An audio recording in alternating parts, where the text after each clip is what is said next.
2004. Το εργοστάσιο είχε σχεδόν εγκαταλειφθεί. Τα περισσότερα μηχανήματα είχαν σταματήσει να λειτουργούν και μόνο ένας νυχτοφύλακας, ο κ. Μιχάλης, έκανε ακόμα βάρδια. Οι παλαιοί εργάτες έλεγαν πως τα βράδια δεν έπρεπε να πλησιάζει κανείς την καμινάδα. Όχι επειδή πίστευαν σε φαντάσματα, αλλά γιατί ο αέρας που περνούσε από το εσωτερικό της δημιουργούσε περίεργους ήχους, σαν ανθρώπινες φωνές. Ένα βράδυ, λίγο μετά τα μεσάνυχτα, ο κ. Μιχάλης άκουσε δυνατούς μεταλλικούς χτύπους. Πήρε το φακό του και πλησίασε.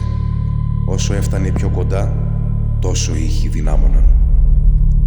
Στάθηκε στη βάση της καμινάδας και τότε άκουσε καθαρά έναν ψίθυρο. Δεν μπορούσε να καταλάβει τι έλεγε. Ίσως ήταν ο άνεμος, ίσως η φαντασία του. Ξαφνικά, ο φακός του έσβησε.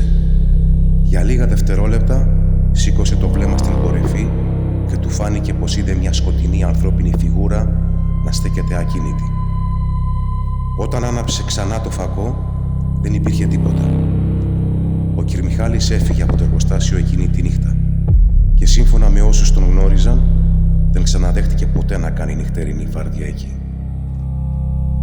Μέχρι σήμερα, όσοι έχουν επισκεφτεί το εγκαταλειμμένο εργοστάσιο, λένε πως όταν φυσά δυνατός αέρας, η καμινάδα βγάζει έναν παράξενο ήχο που θυμίζει ψιθύρους.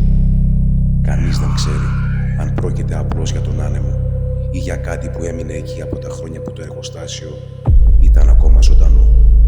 Οι παλαιοί εργάτες έλεγαν πως τα χρόνια της πλήρους λειτουργίας του εργοστασίου είχαν συμβεί σοβαρά εργατικά ατυχήματα. Κανείς δεν γνώριζε με βεβαιότητα πως οι άνθρωποι είχαν χάσει τη ζωή τους, ούτε αν όλες οι ιστορίες ήταν αληθινές. Οι μεγαλύτεροι όμως μιλούσαν χαμηλόφωνα για εργάτες που δεν γύρισαν ποτέ στα σπίτια τους, ύστερα από μία βάρδια. Από το πέρα από τη σιωπή, καλό σας βράδυ.